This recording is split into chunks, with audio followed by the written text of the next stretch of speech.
Esse momento é importante, né, essa reunião ampliada dos servidores públicos federais, já que nós conseguimos aí num processo de mobilização bastante importante em ano de 2017, que a reforma da Previdência não passasse, né? O governo queria passar a reforma, as duas reformas, de abril de 2017, né? Mas nós fizemos um processo importante de luta. E aí nós temos que colocar, né, o porquê desses ataques à nossa classe, principalmente a partir de 2008, né, porque nós estamos dentro do processo econômico mundial e a crise mundial de 2008, né, que no Brasil você tem um reflexo maior a partir de 2011, né, você tem um reflexo e no mundo todo. Quando você tem um processo de crise econômica, o capital, com todas as formas, tentam atacar os direitos da classe trabalhadora. Isso a gente viu na Grécia, a gente viu em Portugal, na Espanha, na América Latina, né? Então, para manter seus lucros diante de uma crise econômica cíclica do capital, os governos vão atacar os trabalhadores. Isso acontece mundialmente e também acontece no Brasil, principalmente a partir, isso você tem um aumento do ataque aos trabalhadores a partir de 2011, aqui no Brasil, né? Nós tivemos a época do governo Lula, onde você tinha, né, uma situação econômica, e como o Armengol colocou aqui, você poderia, além de dar o máximo ao capital, você conseguia, né, através de uma série de programas compensatórios, se a gente for verificar todos os programas que foram feitos, né, e comparar com o que foi dado para o capital, a gente vê que é ínfimo. Não temos aqui como falar todos esses processos que aconteceram, né. Então, você tinha, na época do Lula, uma possibilidade de dar recursos, migalhas a esses programas aí sociais. A partir de 2011, você tem uma crise econômica batendo muito forte, porque você tem a crise dos commodities, né? O Brasil acabou se sobressair em 2008, ainda com o reflexo do commodity, você teve uma queda dos commodities a nível mundial, e a gente sabe que o Brasil é dependente, né, dos commodities, dependente de exportação primária. E aí você tem, né, um aumento dos ataques aí à classe trabalhadora, né?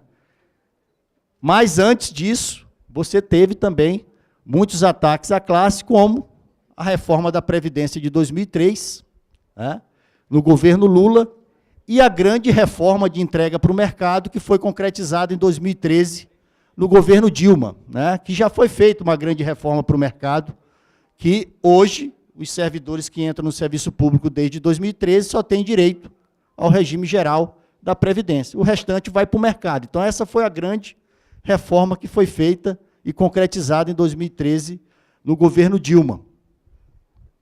E aí, diante da crise de 2011, né, onde o governo não tem mais condições, né, vai ter que servir ao capital e não tem mais condições de ampliar os recursos para programas compensatórios, né, você tem, em 2013, a jornada de junho, né, que, apesar de não ter uma direção, mas você tinha, naquele momento, um processo aí de rompimento com essas políticas, porque você tem um ataque a partir de 2011 também atinge a classe média, né? E você tem aquelas mobilizações em junho, né, que para nós foi progressivo aquele processo, mas você aí tem um rompimento, realmente, inclusive, com o próprio governo de Frente Popular, o governo do PT com o PMDB, a partir de 2013.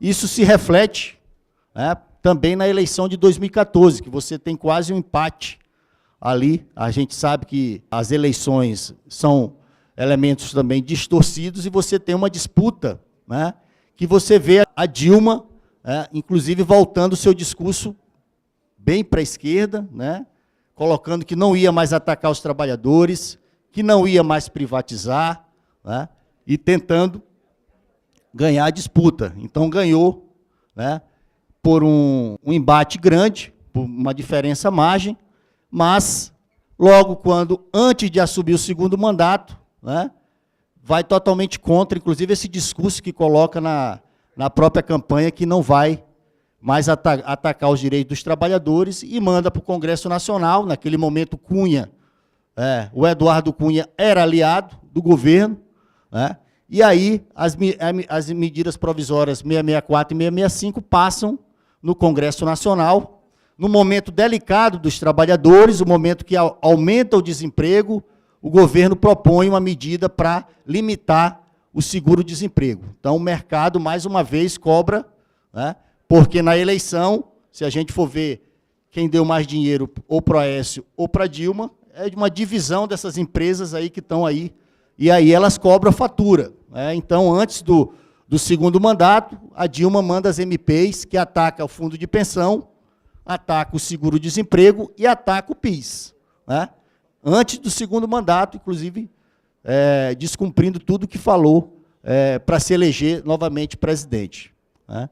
E aí você tem essas medidas aprovadas, né? Naquele momento, a nossa central já tentava um diálogo com as demais centrais, que era fundamental fazer uma greve geral já naquele momento, porque o governo Dilma ia aprofundar os ataques à classe trabalhadora, porque já anunciava a reforma da Previdência com a idade de 65 anos, já anunciava que homens e mulheres iam ter a mesma idade para a sua aposentadoria. Isso foi iniciado, já anunciado pelo governo Dilma, porque aquele momento era o momento de se salvar, né? E ela anunciou essas reformas, anunciou a reforma trabalhista, anunciou algumas privatizações, né? Como a presidente da Caixa Econômica, Miriam Belchior, já dizendo que poderia ter um processo de privatização da própria Caixa Econômica Federal. Então, ela deu vários acenos ao mercado, porque sabia que, naquele momento, ela não tinha uma popularidade próxima, inclusive, ao Temer, né? E ela precisava dar recados ao mercado que poderia continuar no processo, inclusive, de ataque aos trabalhadores, como a mini-reforma que foi feita, a mini-reforma trabalhista. E aí você tem, né, a própria burguesia bate cabeça, inclusive, em relação a isso, mas tem um certo momento, né, que ela decide, inclusive, trocar o governo via o impeachment, né, e assume o seu vice-presidente, o Temer, né? Então, acontece todo um aprofundamento, e você tem, né, a partir do governo Temer, um aprofundamento de todo esse processo, né, já que ele tem a tarefa, né, já que substitui, né, apesar de ter sido eleito com a presidente Dilma, a substitui e tem toda a tarefa de aprofundar esse conjunto de ataque aos classes trabalhadoras, à classe trabalhadora. E aí, o grande projeto que ele coloca, né, a emenda constitucional 95, que é um grande ajuste fiscal, né?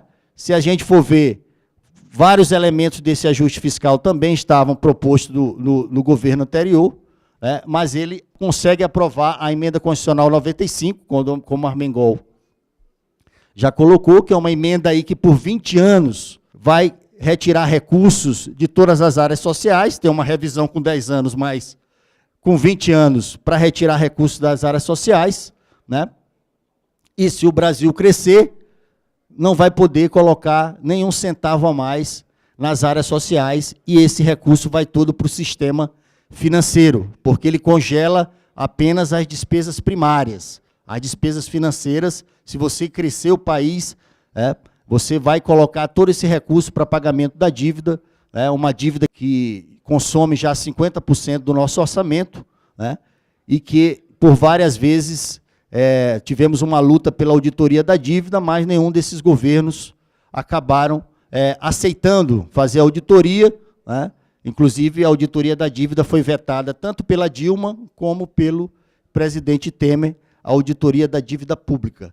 Então, você tem a aprovação da emenda constitucional 95, né, que é uma emenda que nós deveríamos ter feito um enfrentamento maior, né? Conseguimos fazer aqui 2 atividades em Brasília, uma com 40 mil pessoas, mas achávamos que a gente precisava ter um enfrentamento maior naquele momento, né, para derrubar essa emenda constitucional 95, que tanto está fazendo mal, e aí os reflexos são cada vez mais perversos ao serviço público, porque isso está congelado, né, todos os recursos públicos aí por 20 anos.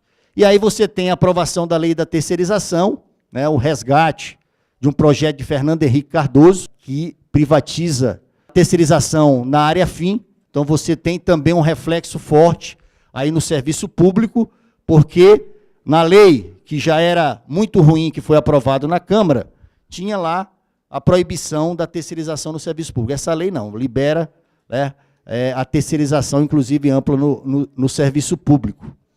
E aí nós temos também, apesar dos ataques, um grande enfrentamento feito pela classe. Em 2017, nós fizemos um processo muito forte de mobilização, principalmente no primeiro semestre, né?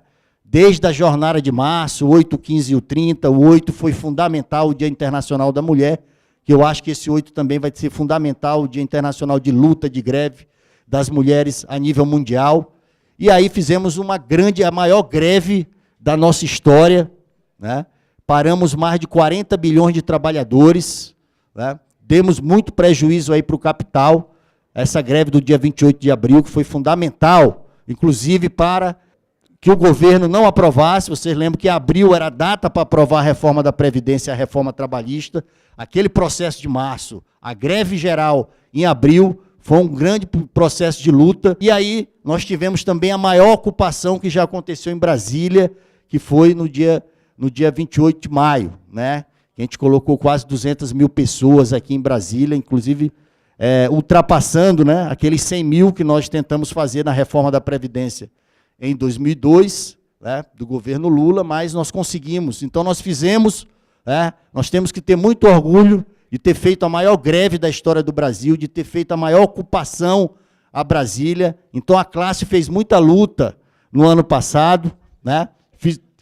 Infelizmente, a reforma trabalhista passou, mas aí nós temos que fazer uma crítica às cúpulas das grandes centrais, que naquele momento do 30 de junho, quando era para a gente enterrar a reforma trabalhista, você tem um recuo, né, novamente das grandes centrais, porque pensaram primeiramente em negociar com o Temer o imposto sindical. Isso foi muito duro para a classe, e isso a gente não pode esquecer.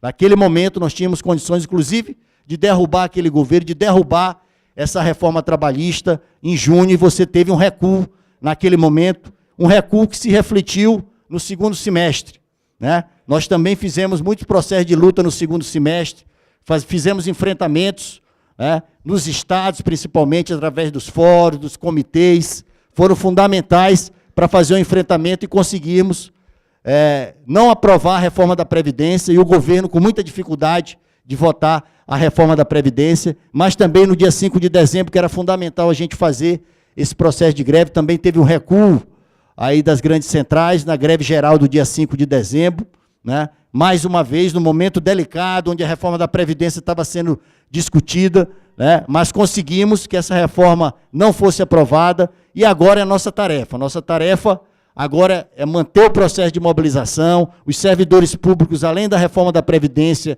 tem a MP 805, que deve, por liminar, né, do ministro Lewandowski, que foi suspensa, mas deve ser votada no Supremo Tribunal Federal, e aí a gente tem que fazer um enfrentamento contra a MP 805, contra a reforma da Previdência. O governo, por várias vezes, já disse que vai mandar um projeto de reestruturação de todas as carreiras para retirar direitos e retirar salário de todos os trabalhadores do serviço público. Então, a gente precisa ter essa perspectiva, né? As centrais sindicais sentaram na segunda-feira. Infelizmente, a CSP Colutas não foi chamada, que achamos isso um erro no processo de unidade. A nossa central foi também muito importante para o ano passado fazer o processo de mobilização, e a gente precisa manter essa unidade. Mas achamos importante que foi tirado na reunião das centrais uma jornada de lutas aí no próximo período, culminando com o Dia Nacional de Luta no dia 19. Então, a gente precisa, nas bases, nos estados,